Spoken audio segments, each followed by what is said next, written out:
Hindi ako politiko. Pero Pilipino ako.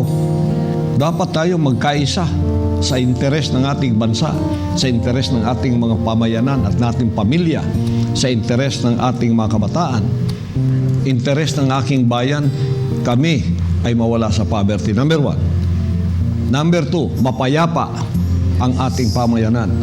Pangatlo, sugpuin ang droga at kriminalidad. Yan ang interes ng bayan. Yan ang harapin nyo.